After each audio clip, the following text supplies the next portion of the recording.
My friends, one of the most difficult lessons we will ever learn in life is that not everyone who begins the journey with us is meant to finish it with us. Age has a way of clarifying things.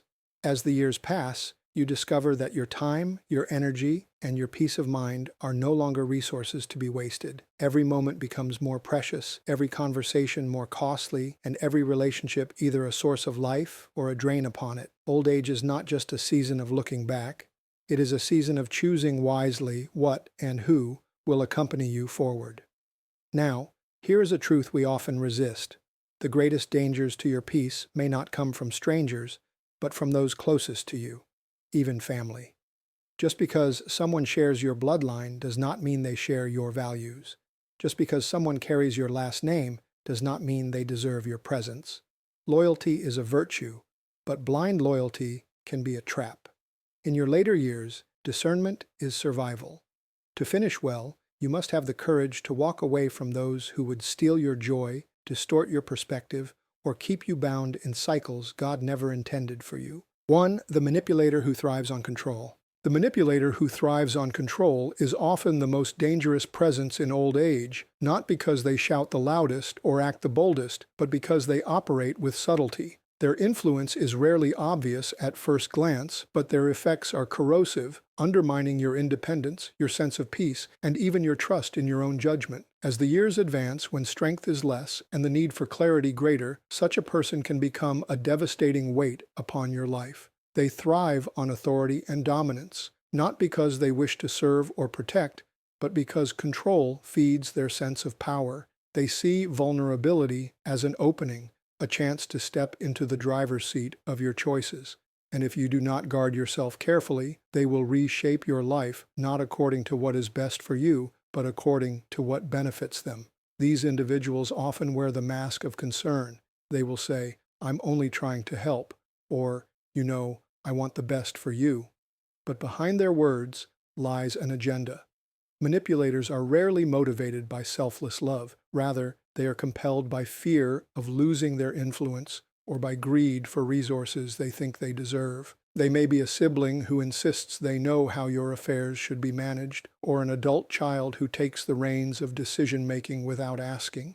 They may appear noble in front of others, but behind closed doors, their actions chip away at your freedom until you begin to feel like a guest in your own life. The tragedy of old age is that society often assumes weakness where there is still wisdom, fragility where there is still strength. Manipulators exploit that assumption. They treat you as though you cannot think for yourself, even when your mind is sharp and your discernment strong.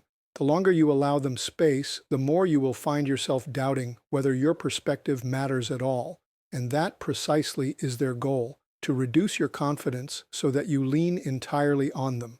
Dependence becomes their tool of dominance. Sometimes manipulation comes dressed in guilt. "After all I've done for you," they say, "don't you think you owe me this?" In those moments, the invisible chains tighten. If you yield, you discover that the requests never stop. What begins as a small concession becomes a pattern of obedience. You surrender your preferences for peace, and in doing so, you slowly give away the authority that rightfully belongs to you. Other manipulators use fear.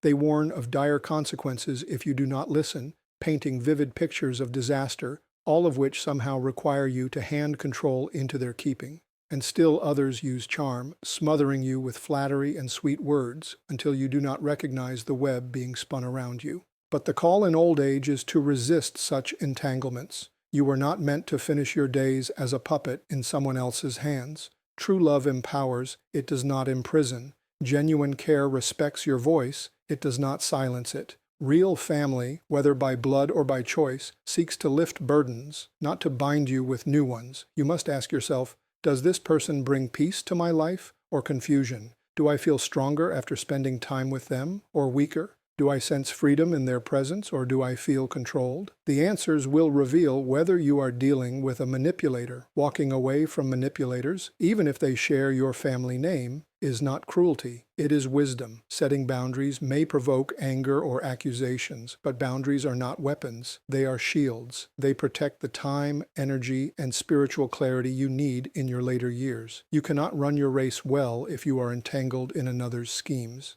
Remember this. God entrusted you with your own journey. He did not hand the keys of your life to someone else. When you allow manipulators to dictate your path, you are not merely surrendering to them, you are failing to steward the precious years God has placed before you. The manipulator will never stop hungering for control, but you can stop feeding their appetite. With discernment, courage, and prayer, you can reclaim your authority. It may mean difficult conversations. It may mean distance. It may even mean enduring misunderstanding from others who cannot see the private battles you have faced. But your peace is worth the price. Your dignity is worth defending. And your final chapters are too important to be handed over to someone who only wishes to hold the pen. So let the manipulator thrive somewhere else, but not in your presence. You owe them kindness, yes, but you do not owe them your freedom. In your old age, you must surround yourself with those who respect your voice, honor your choices, and support your journey. Anything less is not love. It is control disguised as care, and control is a burden you were never meant to carry. 2. The perpetual victim who drains your strength. Their bitterness seeps into your own heart, and their sense of defeat begins to color your outlook. Instead of finishing your days with peace and gratitude, you risk finishing them entangled in someone else's endless cycle of complaint. The perpetual victim often has a remarkable memory for every wrong done to them, but a convenient forgetfulness when it comes to the kindness shown to them. They will remind you of every time you disappointed them, but rarely mention the sacrifices you made on their behalf. In their narrative, they are always the one overlooked, always the one mistreated, always the one carrying the heavier load. Such storytelling is not accidental. It is crafted to keep others guilty, obligated, and emotionally tethered to their drama. And if you are not careful, you will find yourself living under a constant cloud of guilt, as though your life's purpose is to make up for their misery. But you must remember that your later years are too precious to be consumed by another person's endless grievances. Compassion has its place, but compassion without boundaries becomes enabling. Listening has its value, but listening without discernment becomes permission for them to keep draining you. You must learn to distinguish between those who are genuinely in need of comfort and those who are addicted to playing the victim. One can be helped, the other refuses help. One moves forward when given support, the other circles endlessly, demanding more and more of your emotional energy. The difficult reality is that sometimes the perpetual victim is someone you love deeply. It may be a child, a sibling, or a close friend who never learned to take responsibility for their life. Setting limits with them will feel harsh at first, and you may fear being seen as uncaring. But true love does not allow someone to stay stuck in destructive patterns. True love tells the truth, even when it hurts. And truth in this case is clear. You cannot carry their bitterness into your old age. You cannot let their endless sorrows drown the gratitude and joy you are called to cultivate in your final chapters. Guarding yourself from the perpetual victim means redefining the terms of the relationship. You may choose to listen, but not indefinitely. You may offer help, but not to the point of exhaustion. You may provide guidance, but not at the cost of your own peace. This is not abandonment. It is stewardship. It is protecting the gift of life you still have so that you can use your remaining years to build, to bless, and to leave behind a legacy of hope, not despair. If the manipulator steals control, the victim steals energy. Both will derail your journey if left unchecked. In old age, strength is not just physical, it is emotional and spiritual. Every ounce of energy wasted on endless complaints is energy not invested in prayer, reflection, love, or gratitude. And so the choice becomes clear. You must love the perpetual victim from a distance if necessary, refusing to let their endless storms darken your skies. You cannot change them. You cannot heal what they refuse to release. But you can choose to step out of their cycle, to reclaim your strength, and to preserve your peace. In the end, old age should not be a season of being drained by others, but a season of pouring out into the right places, into people and purposes that bring life, not death. And so, when the perpetual victim appears at your door with their familiar tale of sorrow, you must answer with wisdom. Offer kindness, yes, but protect your strength. For your final years are not meant to be consumed by endless complaints, but to be lived with joy, gratitude, and freedom. 3. The cynic who poisons your faith and hope. The cynic who poisons your faith and hope is perhaps one of the most subtle dangers you will face in your later years, because their weapon is not control nor constant complaint, but an attitude that slowly seeps into the soul and corrodes belief. Cynicism wears the face of wisdom, yet underneath it is a sickness of the heart. It is not the product of discernment, but of disappointment. The cynic has been wounded by life, and instead of healing, they have chosen to wear their scars as proof that nothing good can be trusted. They look at joy with suspicion, at faith with disdain, and at hope with mockery. If you allow their voice to dwell in your presence, you will find that your spiritual sight grows dim and your courage to believe diminishes. The cynic is easy to recognize. They are the one who, when you share a word of faith, responds with, "Don't be naive."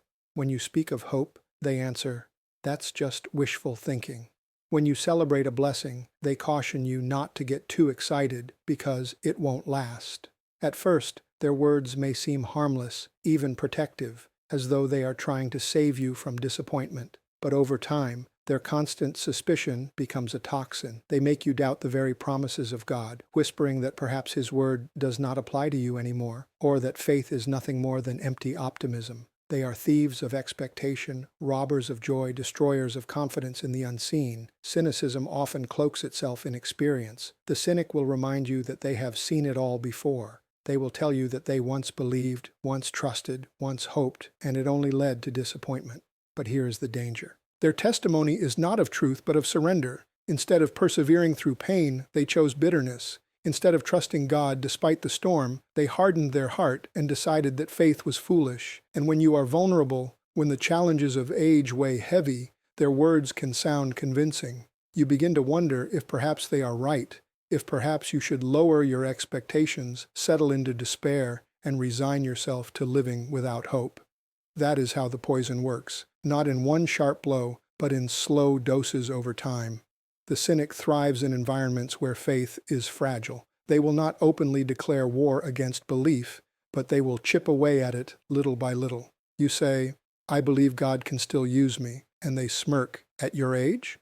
You say, "I know God is faithful," and they respond, "If He were faithful, why would you be struggling?" Their words are designed to erode trust in God's character, to diminish the fire of your spirit, and to make you settle for a half-life absent of expectation. But Scripture is clear that without faith, it is impossible to please God. To allow cynicism to take root in your soul is to allow your relationship with Him to wither. In old age, when days feel shorter and challenges often greater, the temptation to accept the cynic's perspective can be strong, but you must resist. Hope is not optional. It is essential. Faith is not something you can retire from. It is the very oxygen of your spirit. The cynic may laugh at your prayers, but prayer has moved mountains for centuries. The cynic may mock your gratitude, but gratitude keeps the heart alive. The cynic may warn you against expecting too much, but expectation is what positions you to receive from God. If you silence hope, you silence the very thing that gives meaning to your remaining days. Guard yourself carefully against this influence, even if it comes from those you love. A cynical child, a skeptical friend, even a bitter spouse can, without intending, smother your faith. This does not mean you stop loving them, but it does mean you must stop giving their voice the final say. When they speak doubt, you must answer with truth. When they cast shadows, you must turn your face toward light. When they call you foolish for believing, you must remember that the wisdom of God is often foolishness to men. Protecting your faith is not stubbornness, it is survival. Cynicism is contagious, but so is hope. Just as you can be pulled downward by a constant flow of doubt, you can lift others upward by your determination to believe. Your old age can be a testimony not of resignation, but of resilience. When the cynic scoffs at your prayers, let your prayers grow louder. When they sneer at your hope, let your hope shine brighter. You do not need to argue with them or prove them wrong. You need only to live in such a way that your peace, your trust, and your joy stand as evidence against their disbelief. The cynic poisons faith because they have lost their own, but you are not called to lose yours. Your years may be many, your body may be slower, but the God who promised never to leave nor forsake you has not changed. Every day is still an opportunity to see His hand move. Every prayer still holds power. Every act of gratitude still brings life. To finish your days without hope is to surrender before the end. To hold on to faith, even in the face of doubt, is to walk into eternity with confidence. And so, when the cynic appears, resist their poison. Guard your heart, protect your faith, and keep your hope alive until your final breath. 4. The divider who sows strife among family and friends. The divider who sows strife among family and friends is one of the most destructive people to have near you in your later years because their very presence is a weapon against peace. Unlike the manipulator who seeks control or the victim who drains strength, the divider thrives on conflict. They cannot rest unless there is tension, and they cannot breathe without stirring suspicion or bitterness between others. Their words are arrows designed not to pierce directly, but to lodge quietly in hearts, creating distance between those who once walked together in unity. And if you are not vigilant, their influence will leave you surrounded not by fellowship and love, but by brokenness, isolation, and mistrust. Dividers often cloak themselves in innocence. They rarely announce their intentions openly. Instead, they whisper, they suggest, they question. Did you hear what she said about you? I don't think he really has your best interest at heart. If I were you, I wouldn't trust them with that. Their weapon is not a shout, but a murmur.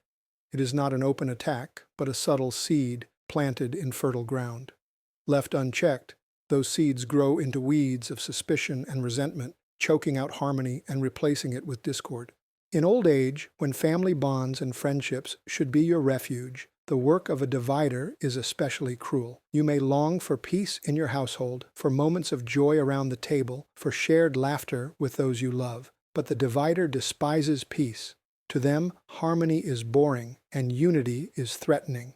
They feel significant when they are in the middle of conflict, when people come to them with grievances, when they succeed in turning one heart against another. And though they often claim they are just being honest or only trying to help, the fruit of their words is never reconciliation, but division. The divider is not always obvious. Sometimes they are the sibling who resents another's success and whispers criticism to keep jealousy alive. Sometimes they are the in-law who feels overlooked and seeks to fracture bonds with subtle digs. Sometimes they are the friend who has grown bitter and projects their bitterness by ensuring others never truly reconcile. They may even carry a Bible in their hand, yet their tongue betrays their true allegiance.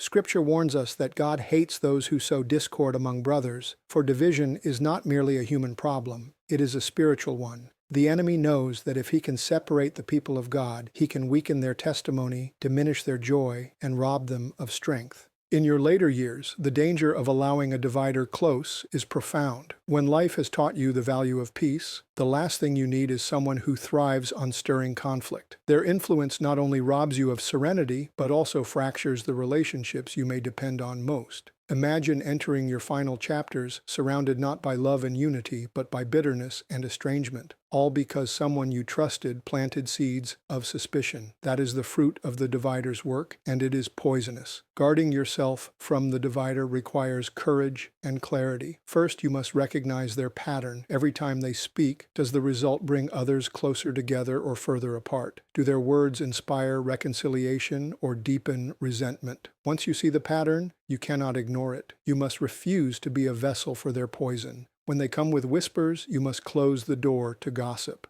When they offer insinuations, you must reject them firmly. When they attempt to draw you into conflict, you must stand as a peacemaker, not a participant. This does not mean you become naive. Pretending conflict does not exist. Real issues must be faced honestly, but the difference between an honest conversation and a divider's schemes is in the fruit. Honest conversations seek healing, dividers seek chaos. You must surround yourself in old age with those who desire restoration, not those who delight in fractures. It may mean limiting contact with certain people. It may mean refusing to entertain certain conversations. It may even mean losing relationships with those who refuse to repent of their divisive ways. That loss will sting, but it is far less painful than the destruction caused by letting their influence continue unchecked.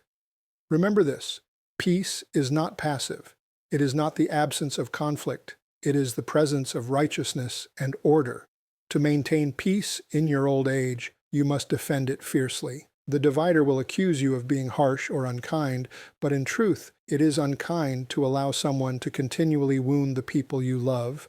Protecting unity is a sacred duty, for it is in unity that love flourishes, joy is multiplied, and God's presence dwells richly. As you enter the later years of life, your legacy will not be measured by the possessions you leave behind, but by the relationships you cultivated. Do not let a divider write the final chapters of those relationships. Do not allow them to strip away the joy of family, the comfort of friendship, or the beauty of harmony. Choose instead to stand firm against their schemes. Speak words of peace where they sow discord. Build bridges where they attempt to burn them. And most of all, refuse to let their whispers lodge in your heart. The divider's power only works when others give it a home. If you deny them that place, their influence withers. Surround yourself with those who cherish peace, who build unity, and who value reconciliation. In doing so, you safeguard not only your old age, but also the testimony you leave behind. For when the final account is given, it will be said of you, "This was a life that chose peace over strife, unity over division, and love over suspicion." 5. The ungrateful taker who consumes but never contributes. The ungrateful taker who consumes but never contributes is perhaps the most exhausting of all people to carry with you into your later years, because their presence leaves you depleted in body, spirit, and even in hope. They are the ones who have learned to receive endlessly without ever considering the cost to the giver. They arrive with open hands and expect them to be filled, but they never come with open hearts prepared to give back. Gratitude is foreign to them, entitlement is their language, and selfishness is the atmosphere they bring into every relationship. In youth, you may have tolerated them, perhaps out of patience, perhaps out of the belief that they would eventually mature. But in old age, when your strength is precious and your time limited, the weight of an ungrateful taker is simply too costly. Ungrateful takers thrive in relationships where boundaries are weak. They assume that because you have been generous once, you will always be generous. They twist kindness into obligation, treating your sacrifice as their right. If you provide financial help, they treat it as though you owed it to them. If you offer time and energy, they behave as though you had nothing better to do. If you open your home, they act as though it were theirs to claim. And when gratitude is absent, every act of giving becomes a drain instead of a joy. What was meant to bless turns into bitterness because the taker never acknowledges the cost.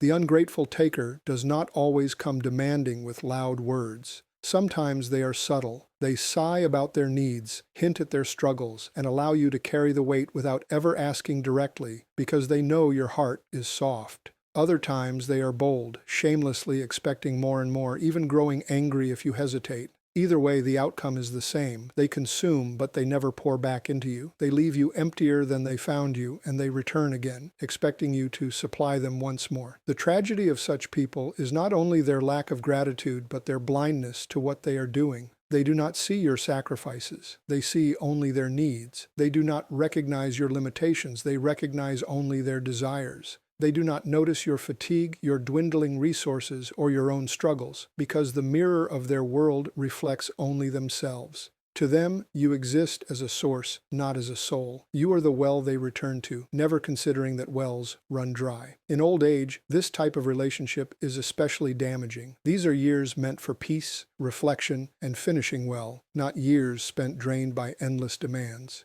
If you allow ungrateful takers to remain close, you will find that your days are not filled with joy, but with weariness, not with gratitude, but with resentment. You will discover that your limited resources, emotional, financial, and spiritual, are being squandered on those who neither appreciate them nor care for your well-being. And while it is noble to give, it is not noble to be consumed to the point of despair. Gratitude is the foundation of healthy relationships. A grateful person may still need help, but their thankfulness nourishes you as you give. Their recognition of your sacrifice strengthens the bond, making the act of giving mutual even if one gives more than the other. But the ungrateful taker severs that foundation. Without gratitude, there is no mutuality, only exploitation. That is why you must be watchful and wise. Ask yourself, does this person ever bring life to me or only take from me? Do they acknowledge my sacrifice, or do they treat it as their due? Do I feel joy after giving, or do I feel drained, empty, even resentful? Those answers will reveal the truth. The ungrateful taker may be a family member who has grown accustomed to leaning on you, an adult child who never learned independence, or a relative who sees your resources as theirs by default. They may be a friend who calls only when they need something but never shows up when you are in need. Whoever they are, you must remember this. Love does not mean allowing yourself to be devoured. Generosity must have boundaries, or else it becomes exploitation. Protecting yourself from the ungrateful taker is not selfishness, it is stewardship. You are not called to squander your final years on those who refuse to give back. It will take courage to say no, especially if they are family. It may feel unnatural to draw boundaries with someone you love, but boundaries are not rejection, they are clarity. They say, I love you, but I will not allow you to consume me. And sometimes the most loving act you can do for an ungrateful taker is to stop feeding their entitlement. By refusing to enable them, you may force them to grow, to recognize their selfishness, and perhaps to learn gratitude at last. The truth is this: God has given you your resources, your time, your strength, your peace, as a trust. You are accountable for how you spend them. To allow them to be endlessly drained by those who never give back is poor stewardship. Better to pour them into those who will multiply joy, into relationships where gratitude flourishes, into purposes that bring life. In old age, your legacy will not be measured by how much you allowed others to take from you, but by how wisely you gave to the right people and the right causes. So beware of the ungrateful taker who consumes but never contributes. Love them, yes, but guard your peace. Be generous, yes, but with discernment. And above all, remember, your remaining years are a gift, too precious to be wasted on those who see you only as a resource. Choose instead to spend them with those who bring gratitude, life, and joy, for it is in such company that your final chapters will shine brightest.